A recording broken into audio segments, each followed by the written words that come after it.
the phenomenal forearm AJ Styles. Man, get this stupid hillbilly country hick motherfucker off my goddamn wrestling program. What the fuck was Hardy doing out there? Maybe just go back to...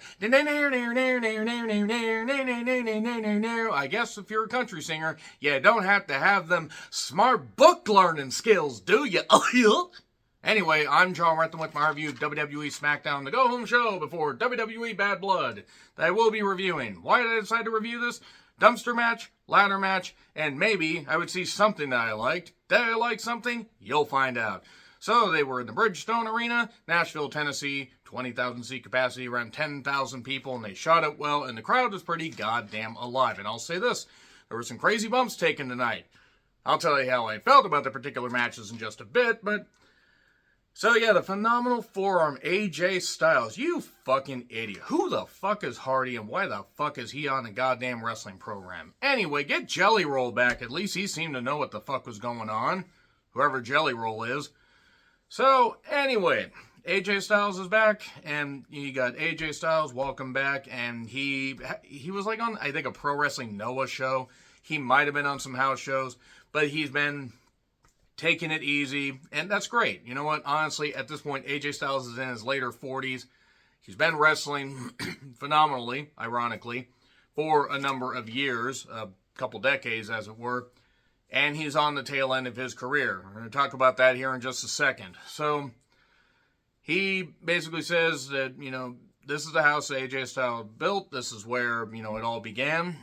He's not popular because of stuff that he did, and he understands that. Then here's Carmelo Hayes. It's him, girls. I can't help but hear that every time he says he's him. I like Carmelo. He's trying. I just don't care. I know they can't push everybody at the same time, but Jesus, he's just been spinning his fucking wheels. Yeah, he's been having matches with Andrade, and yeah, they keep just doing the same shit. So, here's LA Knight to a pop. He basically says, I'll tell you what. I gotta face Andrade, but I'll tell you this. If you Carmelo Hayes beat AJ Styles, then maybe I'll get you a shot. And then Styles and Hayes had a match where, yeah, there was a good pace to it, but Knight was at ringside, and unfortunately, AJ Styles ended up hurting his goddamn ankle, either when he tried to do a backflip, or when Carmelo landed on his goddamn, on him trying to do a springboard crossbody off the goddamn ropes. And then AJ tried to do the fireman's carry into the knee drop, backbreaker, sort of, whatever he does. And it was obvious his ankle was fucked. His ankle was as fucked as Kerry Von Erich's on June 4th, 1986. Maybe not that much, but nevertheless. They had to call the match off. And then LA Knight hit his finish on Hayes, and there we go. Now, I hope that AJ Styles is only going to be out for a little bit. It did look like he wasn't able to walk back under his own power. Hopefully, he's going to be all right. But god damn it, that's just terrible, because AJ Styles really only has like one WrestleMania left. I mean, let's be honest. Does he really have that much time left? Does he have anything left to prove? Besides winning the Royal Rumble, what does he have left to prove? He's won multiple championships. He's had multiple main events. I mean, maybe he can eke it out until WrestleMania 42, but it might be time to hang it up before it gets to where it's just sad. Accidents happen, injuries happen. And I thought maybe it was just a ring rust storyline. No. I'm willing to bet that AJ Styles is probably out for a good while. So, they did have a vignette, though, just before they came back and did the finish of that match. There's somebody driving a fast car. Tracy Chapman is coming to WWE. No, it's the Motor City Machine Guns. I know it's not Paul Walker, because Paul Runner would have gotten away. And I feel bad about that Paul Walker joke, except read up who Paul Walker was dating at the end of his life. Yeah. I don't know, maybe it's Adrian Adonis. Oh.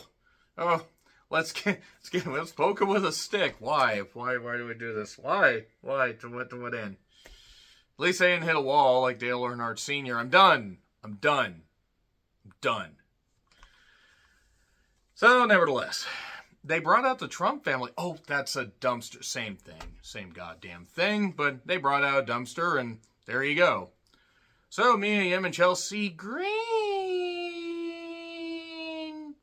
has to spin on it because I can't do it like Samantha. Nobody can.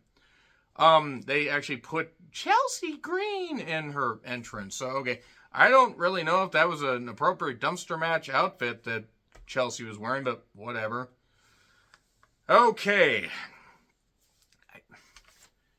Look, there were some crazy bumps taken during this, and I will give them credit for actually trying to wrestle. You know what helps? If you don't bring a trash can full of weapons out. Because it just makes it like any other match, regardless of what company, regardless of what, regardless of the participants. They were cheering for a table, so that automatically means that the wrestlers are second rate in the fans' eyes. There was a destroyer. I barely know her. And yeah, there was there was like a bump where Chelsea and Mia Yim were like, battling around the dumpster. Chelsea almost got the victory. Mia then was hitting her with trash bags, a dirty brunette taking a sack all over her back. I've seen that movie before. Always delete your search history. And then Piper Niven shows up and hurl yourself stupidly at the goddamn dumpster. Good tactic there. I don't mind any of these people, but they just, good God, they really did not do that well. And a powerbomb through a table set up on the goddamn dumpster. Why? Fuck you, that's why, because why not? The people popped for it. It was stupid. It was, I guess, a way to cushion the blow. Maybe they could have put more trash in there. But there you are. Meep Chin wins. I feel bad saying that, but I've been on a Phineas and Ferb tear, and unfortunately, the character of Meep is stuck in my head. So then Chelsea is all covered in goo and everything and all this trash, and she's upset. Styles' ankle is injured, and he's being taken to a local medical facility for an injured ankle and anal bleeding. What? Wow. So, Naomi, Bianca, and Jade are backstage saying stuff that I mean, I got nothing against them, but I didn't care. I couldn't follow it. Jesus, Bailey, my goodness. My God. Good Lord. Who is Metro Boomin? Genuine. Somebody told me he was a rapper. I mean, I don't pay much attention to rap. Is he any good? Seriously, any good? So, Bailey tries to salvage the stuff with Nia, and look, there are people that want me to praise Nia when Nia draws her last breath on this earth for all the bullshit that she thinks. I will do that. I don't care if she's gotten better. She couldn't have gotten any goddamn worse in the ring. She sounds like Sable, although more robotic whenever she cuts promos. Bailey cuts a good promo, tried to build this tension between Tiffany and Nia. Well, I can beat, I don't need this briefcase to beat Nia. I did like how Tiffany says, Pam, Bailey. I don't know why that made me laugh, but it did. They said, Tiffany, stick to the script. Oh, it's hilarious. You think a dirty blonde can read a script. That's mean. Tiffany's smart. She just plays a ditz. And Bailey, ends up cracking Nia Jax all over her back with a briefcase. Nia can't sell for shit. She can't move. She's a goddamn waste of space. Not just on a wrestling program. There was a cash-in tease. And then Chelsea Green is backstage, and Pretty Deadly smelled her and didn't like it. That describes how I feel about Pretty Deadly. And yeah, I know one welcomed a kid and one recently got engaged. Congratulations. They're still a terrible team, and they plague the goddamn company with their stupid gimmick. Change their gimmick, and maybe I'll take them seriously. And then we have A-Town Down Under, where Austin Theory is displaying his big old chocolate whole cake. Stop it. You know who you are. And Waller was there. And then also, it's funny, you had, almost said Hector Garza. Angel Garza and Berto. Hey, Berto. They were all retching because of how she smelled. Ironic, because that's how most people react to the WWE Tag Division, at least the state of it. And I'm talking across all brands.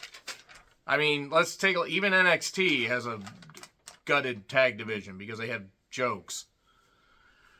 And then Aldis knocks Chelsea. I don't want to recycle these jokes. Har, har, har, har. Actually, Aldis did get off a few good ones there. That's what Mickey said. I had to say it. So then Hayes wants a shot at Styles. Well, we'll talk about it at some point. And Tiffany and Naomi actually got the crowd into their match. Here's the thing. Tiffany's very athletic. Naomi's very over. She's kind of spinning her wheels. I think she's going to turn on Bailey tomorrow or soon. There was a nice headstand This is after a split on the apron spot for a break. I don't know why. There was a nice, catch into a handstand and then into a drop kick. That popped the crowd. They did some other good stuff. But then a roll-up, 1, 2, 3, and Naomi got the victory. So, you know what? Not a bad match. They were cooking, as the kids say. I don't think kids actually say that. And that's about it. So then Jacob Fatu is mad. Everybody run. Everybody. If you're in the Bridgestone Arena, you better have run, except nobody did. Jacob Fatu, by the way, one of the nicest guys. If you get a chance to meet him in a wrestling show, one of the nicest fucking guys. But man, he is scary once that bell rings. My God. So, it seems like, Tiffany actually got busted in the mouth. That's not a euphemism. I actually thought she might have gotten a tooth busted. But then Nia was talking. Stop having Nia talk. Stop it. Either get her a personality transplant or just stop it. This is not heel heat. This is her being really, really bad at what she does. They're doing a possible cash-in tease. You know what? If Nia wins and Tiffany cashes in tomorrow, fine. Good. It'll get the title on somebody that could benefit the company.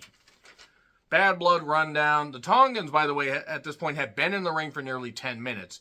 So it is Tama Tonga and Tonga Loa against the Street Profits, along with B-Fab, who I don't know why they have her as the manager when she has really not done anything. But whatever, it's fine, I guess. They got rid of goddamn Lashley. And whatever, never mind. And DIY, so it's a triangle ladder match, essentially. It's a triple threat tag title ladder match. You know what? They took big bumps. They needed 20 more ladders around the ring, though, because I don't think they had enough. I know they need to do stunts, and there were a few decent ones, but there were also a few car crash moments. What happened to Tonga Loa? What happened to Tonga Loa? Why can he not do anything right? Seriously, what the fuck happened to him? He struggles to do anything. I mean, the clips from that singles match with Okada, where it didn't look like he was doing anything right. And lately, I mean, I know that he took a header at Money in the Bank, and I was willing to give him the benefit of the doubt. He can't do shit. So nevertheless, B-Fab is pointing, hey, go get something under here. Except it wasn't there. It was under another part of the apron. Good job, B-Fab. Good job having situational awareness. Why are you there? So anyway, Montez finds something less wooden in the form of a table. And, yeah, a table in a ladder match. That'll help you win. I know, stunts, but come on. If I knock it in AEW, if I knock it in other companies. So, a blockbuster over the ladder where they nearly crumpled in a heap. That could have ended really badly. I thought Dawkins injured his knee on a dive where everybody just dived and did these pile dives and whatever. A frog splash through the announcer's table. And then Tama Tonga takes a powerbomb through the announcer's table. And then DIY and the Profits try to do stuff. But no, Ciampa and I think Dawkins do the look back and the Russian leg sweep fall onto a ladder. And then Tangaloa, whatever, hurls Gargano and Ford into the air ladder. Or maybe it's Tama Tonga and then Tangaloa walks up and wins. Great. Okay, the Motor City Machine Guns are likely going to come in and beat them. Please, for the love of God, do not do what you did with Julia and have the Motor City Machine Guns lose the first goddamn match. You don't need that. You do not need that. You don't need to put the titles on them right away, but the first time they face the Bloodline, they gotta win. Because you got a ticking clock with the Motor City Machine Guns. Shelly and Sabin are great. They're also north of 40, and they've had a lot of injuries, especially Sabin. So that being said, that is all I have to say, and I will be back for Bad Blood. So let me know your thoughts in the comments. Like, share, subscribe, Twitter handle in the description. I'm John Retlin. I'll see you soon.